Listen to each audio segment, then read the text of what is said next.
تکبیر، نعرہ تکبیر، نعرہ رسالت، نعرہ رسالت، نعرہ حیدری، آواز بلند صلوات۔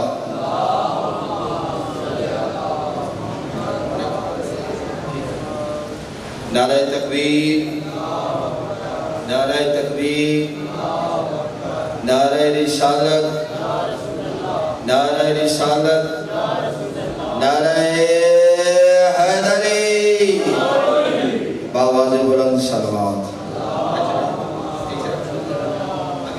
ہر مومن کی بخشش کے لیے، بیماروں کی شفایابی کے لیے، پریشان حال مومنین کی پریشانیوں کی برطرفی کے لیے، اس صفحہ اعضاء کی قبولیت کے لیے اور وارث صفحہ اعضاء امام صاحب الزمان علیہ السلام کے ظہور کی تاجیل کے لیے بآواز بلند صلوات۔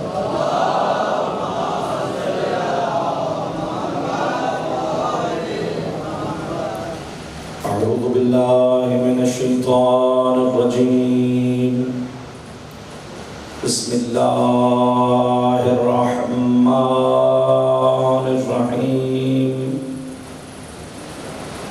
نحمدک ونستعینک یا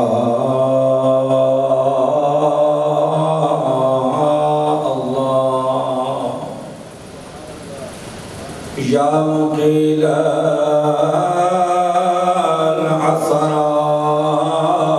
العثرات، یا کاشف الکربات،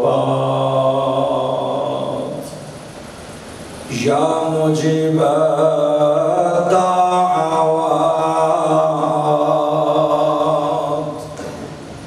یا سامع الأصوات،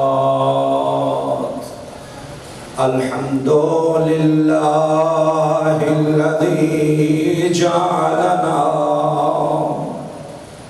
من المتمسكين بولاية أمير المؤمنين صلوات۔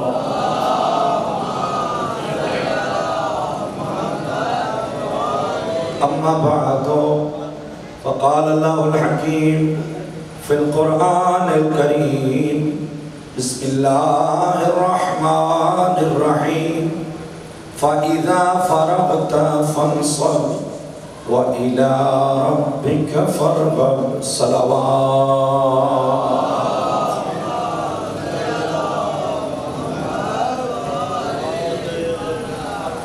واجب الاحترام مومنین کرام، بزرگان دین، علماء کرام بھی تشریف فرما ہیں، محسن کاظمی صاحب تشریف فرما ہیں، فضلہ صاحب ہمارے سینئر ہم سے موجود ہیں، آپ بھی بزرگان موجود ہیں۔ بغیر کسی طول و تمہید کے چونکہ دامن وقت کی گنجائش مختصر رہ گئی ہے، تو عزیزان محترم، حکم کی تعمیل میں چونکہ بانیان مجلس حکم فرمایا ہے اور میں حکم کی تعمیل میں ظاہراً تو کوئی اور بات بھی کی جا سکتی تھی، لیکن بانیان کی خواہش ہے اللہ ان کے درجات کو ان کے بزرگان کی بلند فرمائے اور ان کی توفیقات خیر میں اضافہ فرمائے۔ اب سب مومنین چتال کی طرف سے آج جو صفحہ اعضاء بچھائی گئی ہیں، اللہ کرے خدا کی بارگاہ میں یہ عبادت شمار ہو، وقت کے امام کی بارگاہ میں یا آپ کی نصرت اور مدد امام کے طور پر اس کو شامل کیا جائے۔ عزیزان، حکم ہے کہ ہمیں غدیر کے حوالے سے کوئی بات سناؤ، تو غدیر سننے کا آپ کا پروگرام ہے صحیح؟ ایک صلوات پڑھیے محمد و اہل بیت۔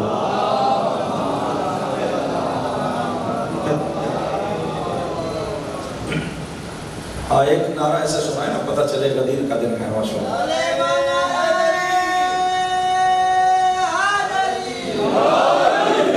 بڑی مہربانی، بہت شکریہ۔ بغیر طول و تمہید کے بزرگوں کو ساتھ لے کر قبلہ حضور سرور کائنات صلی اللہ علیہ وآلہ وسلم سرکار دو جہان،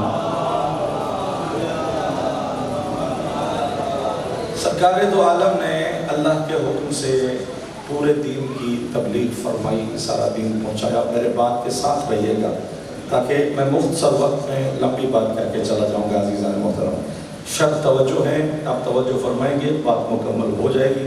توجہ نہ کریں. جی صلوات پڑھیے محمد رسول اللہ.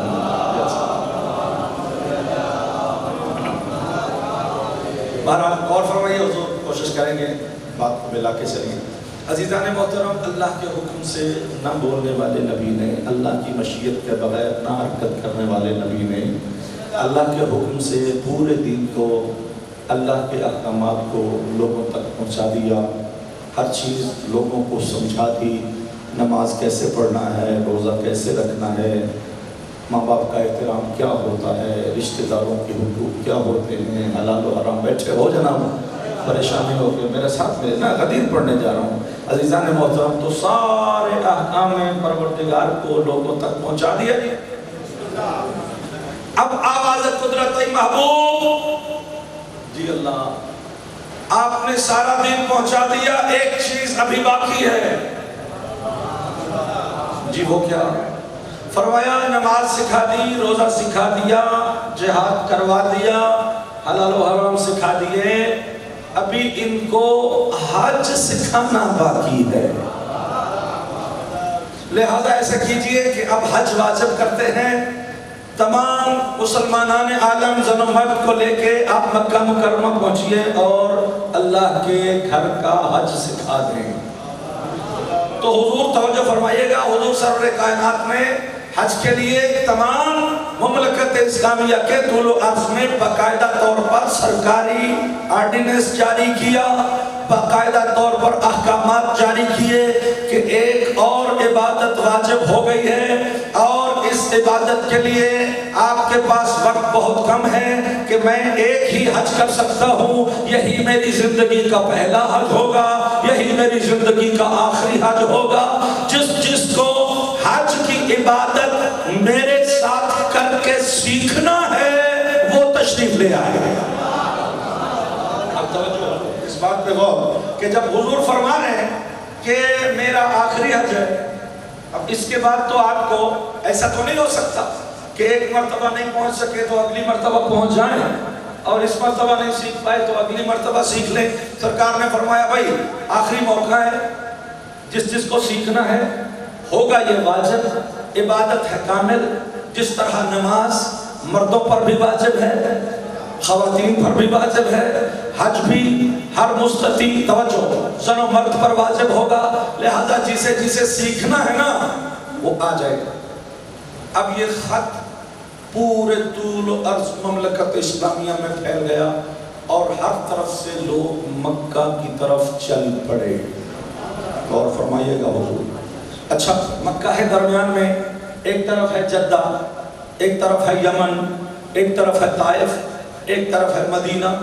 تو جو جدہ والے تھے وہ وہاں سے چل پڑے، یمن والے وہاں سے چل پڑے، طائف والے وہاں سے چل پڑے، مدینہ والے حضور سرور کائنات سرکار دو جہاں کے ساتھ ساتھ چل پڑے. اور تاریخیں میرے بزرگوار بھی تشریف فرما ہیں، میرے انتہائی واجب الاحترام جناب محسن رضا کاظمی صاحب بھی موجود ہیں کہ جو احباب زن و مرد مدینہ سے مکہ کی طرف حضور کی معیت میں چلے ان کی تعداد 1.25 لاکھ تھی. جی جو مدینہ سے چل رہے تھے سارے لوگ جو گرد و نواح کے اکٹھے ہو کر حضور کے ساتھ مکہ چلے یہ تھے 1.25 لاکھ. اور اس میں کون کون تھا غور فرمائیے گا.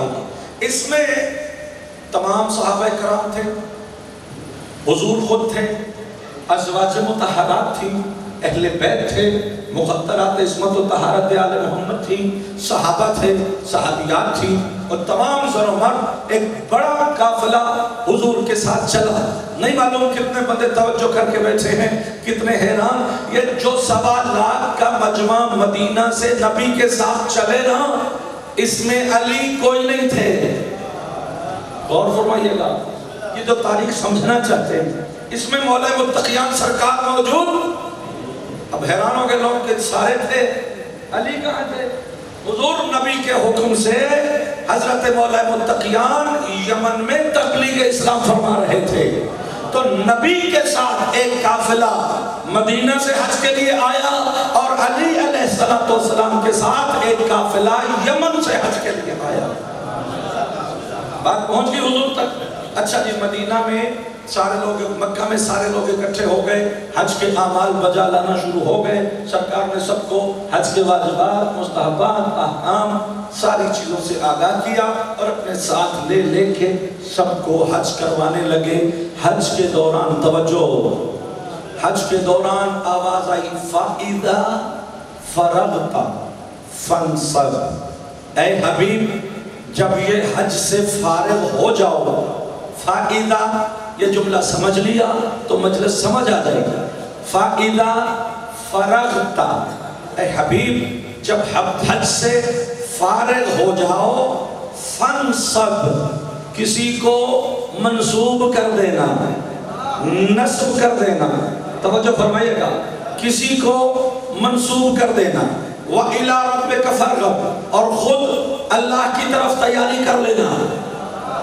حج ہو جائے، حج سے فارغ ہو جاؤ تو کسی کو منسوب کر دینا اور خود اللہ کی طرف تیاری کر لینا۔ اب تاریخ اسلام اس بات میں شاہد ہے کہ سرکار دو عالم نے حج کر لیا اور کوئی اعلان نہیں کیا۔ توجہ رہے گی جملے پر سرکار، کوئی اعلان سرکار دو عالم نے نہیں فرمایا۔ اچھا جی، حج سے مکمل ہو گئے، طواف ہو گئے، شیطانوں کو کنکریاں مار لی، قربانیاں کر لی، سارے کام ہو گئے۔ اب اللہ کا حکم تھا جب فارغ ہو جاؤ تو کسی کو نصب کر دینا اور خود اللہ کی طرف تیاری کر لینا۔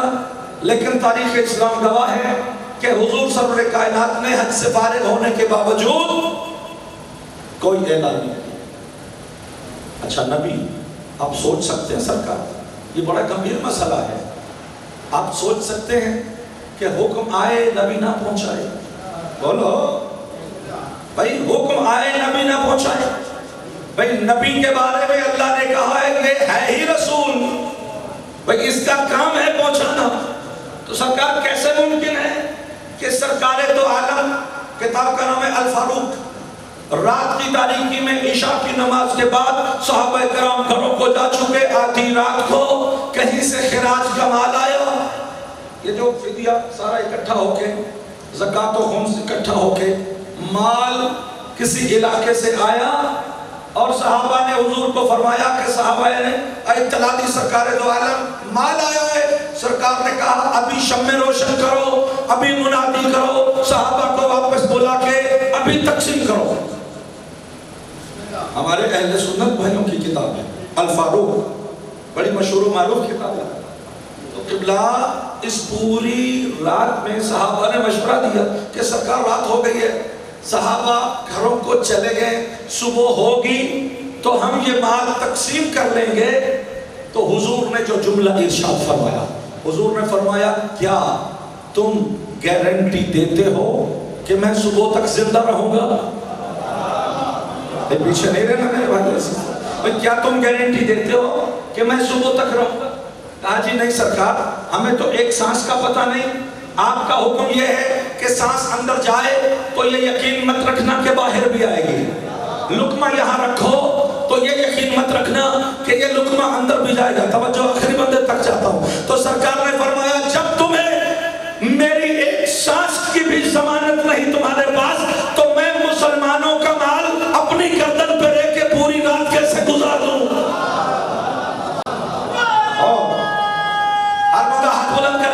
علی کا نام یک زبان ہے، آپ کے بچے جی۔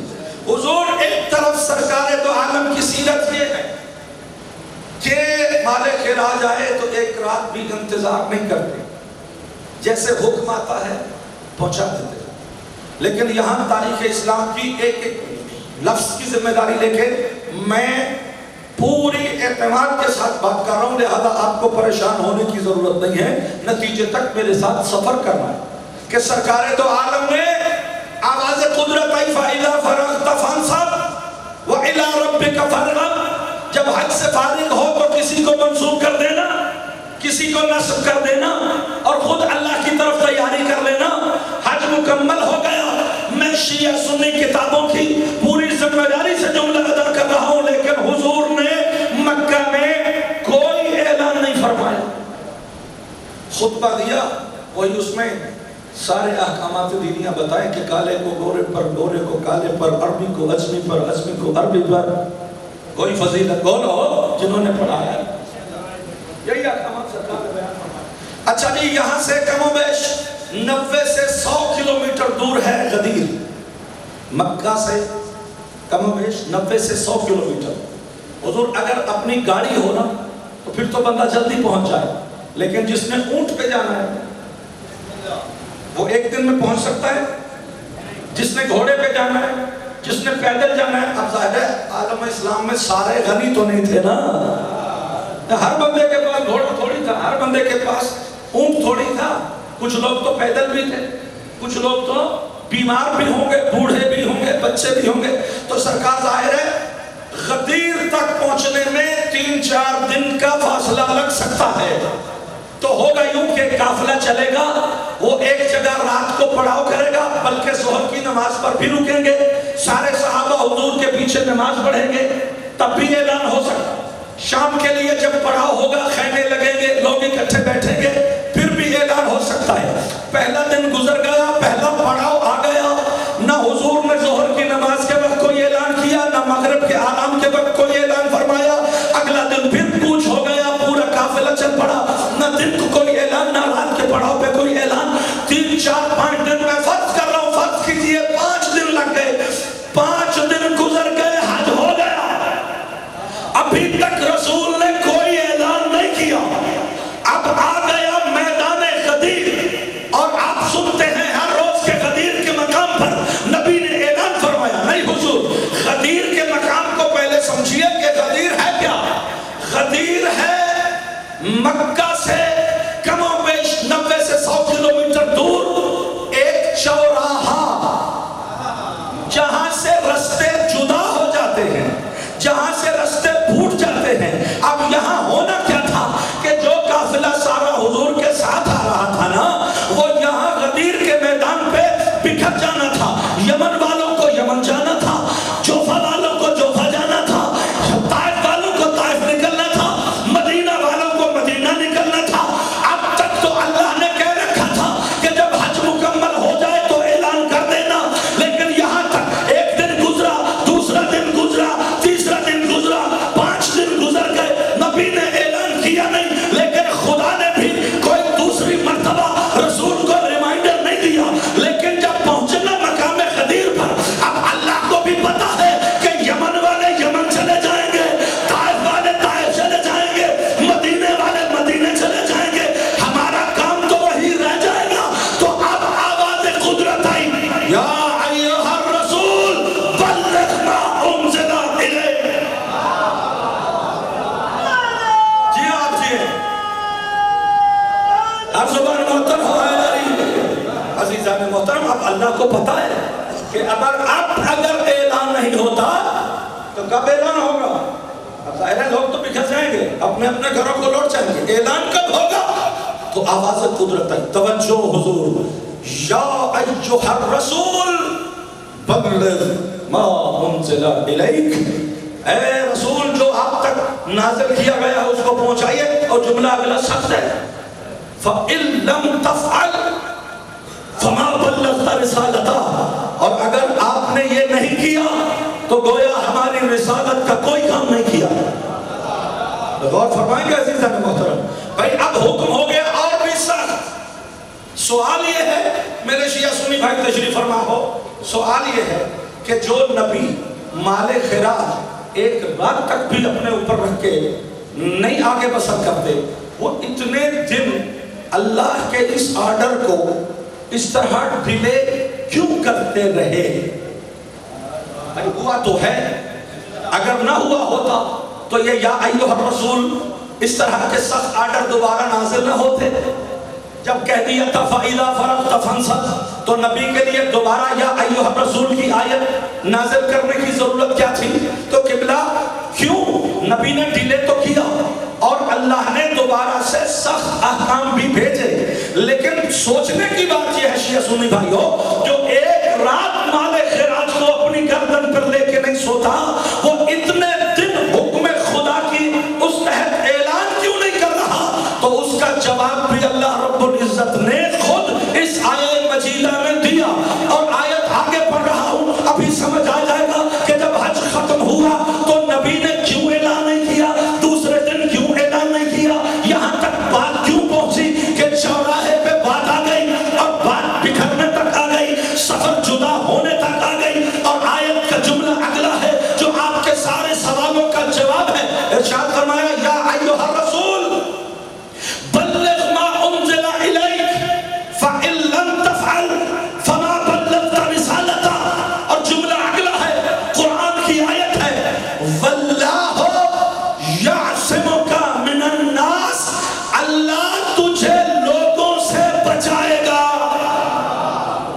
توجہ فرمانا حضور، توجہ فرمانا حضور، یہ لمبی بات ہے، سوچنے کے قابل ہے۔ خدا قرآن میں کہہ رہا ہے کہ تو پہنچا، واللہ یعصمک من الناس، ان لوگوں سے مت ڈرو، یہ جانے اللہ جانے، خدا ان کو سنبھال لے گا، تم اعلان کرو۔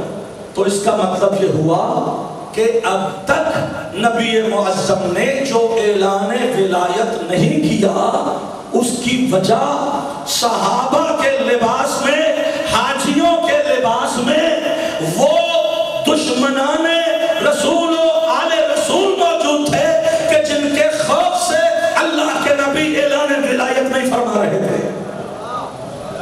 اور یہاں آج قرآن کی آیت سے یہ جواب بھی آپ کو مل جائے، اور میرے نوجوان نسل تک یہ پیغام بھی پہنچ جائے کہ لوگ کہتے ہیں حضرت امام حسین علیہ السلام کو آخری وقت میں حج کرنا چاہیے تھا، حج چھوڑ کے نہیں جانا چاہیے تھا۔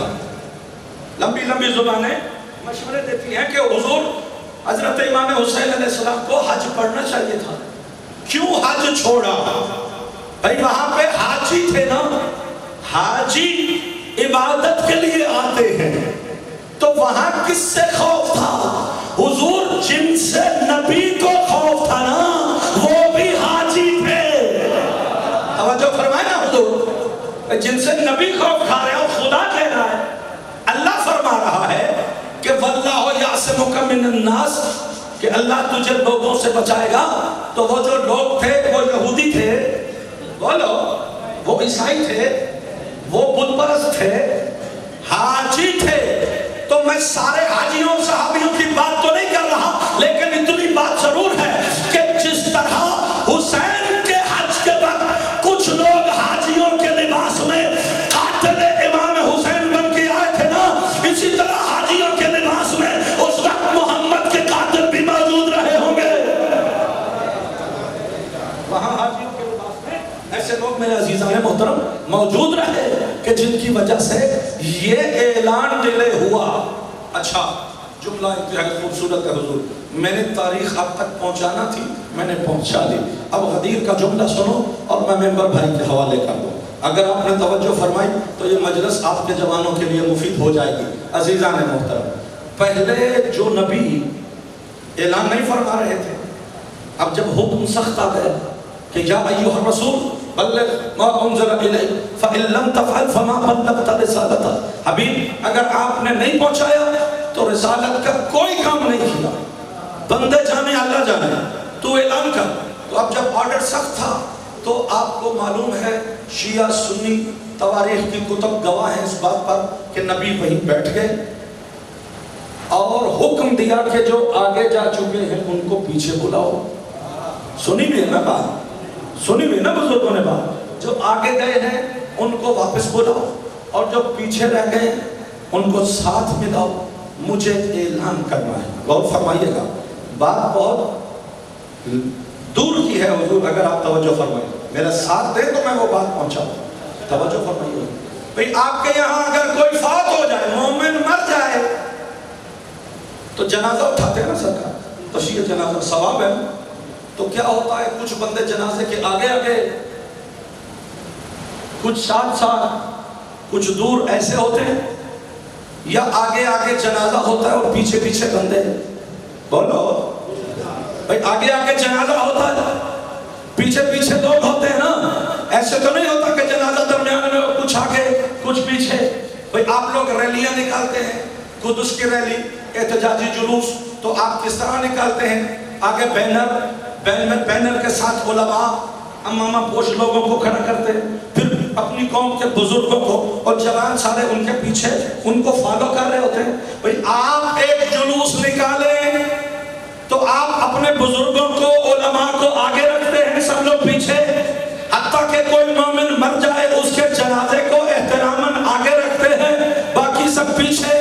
میں عالم اسلام سے سوال کرتا ہوں کہ نبی نے کہہ دیا تھا اب اس کے بعد تمہاری میری ملاقات نہیں ہے، میں دنیا سے چلا جاؤں گا۔ یہ سارے لوگ مسلمان تھے، شمع رسالت کے پروانے تھے، نبی کے عاشق تھے، حق بنتا تھا نا آگے آگے نبی ہوتے۔ اللہ جانے میں کسی کو بات سمجھا لوں، آگے آگے نبی ہوتے، پیچھے پیچھے سارے شمع رسالت کے پروانے ہوتے۔ لیکن تاریخ اسلام تو کچھ اور ہی کہہ رہی ہے، کچھ لوگ آگے۔ بھائی آپ فرما رہے ہیں کہ علی علیہ السلام کے حوالے سے لوگ تقسیم ہوئے، نہیں سرکار، تاریخ اسلام بتا رہی ہے کہ خود محمد مصطفیٰ کو چھوڑ کر کچھ لوگ آگے تھے۔ ابھی تک اعلان ولایت ہوا ہی نہیں، ابھی تک علی علیہ السلام کی بات ہوئی نہیں، ابھی تو فقط رسول اللہ ہے، اور رسول اللہ کا ہونا یہ چاہیے تھا کہ آخری لمحات ہے رسول کے، جتنی زیارت کر سکتے ہو کر لو، جتنا ساتھ رہ سکتے ہو رہ لو، کیونکہ اس کے بعد نبی کی زیارت نصیب نہ ہوگی۔ لیکن ہوا کیا؟ نبی یہاں، کچھ لوگ آگے کچھ لوگ پیچھے۔ غور فرمایا، یہاں تک کہ نبی کو سب کو واپس بلانا پڑا، آگے والوں کو واپس بلایا، پیچھے والوں کو آگے بلایا۔ اور یہاں میں آپ کی خدمت میں ایک عظیم جملہ کہنے جا رہا ہوں، وہ یہ ہے کہ اپنی ذات کی حد تک رسول اللہ نے عالم اسلام کو معافی دی تھی کہ جو آگے گیا ہے پھر بھی خیر ہے، جو پیچھے رہ گیا پھر بھی خیر ہے۔ لیکن جب بات علی کی آئی نا تو مشیت الہی کے بغیر حرکت نہ کرنے والے نبی نے آگے والوں کو پیچھے بلا کے، پیچھے والوں کو ساتھ بلا کے زمانے کو یہ پیغام دیا کہ اللہ اور اللہ کا رسول اپنی حد تک لوگوں کو بکھرا ہوا دیکھ سکتے ہیں، لیکن جب بات علی کی آئی خبردار نہ کوئی علی سے آگے ہو۔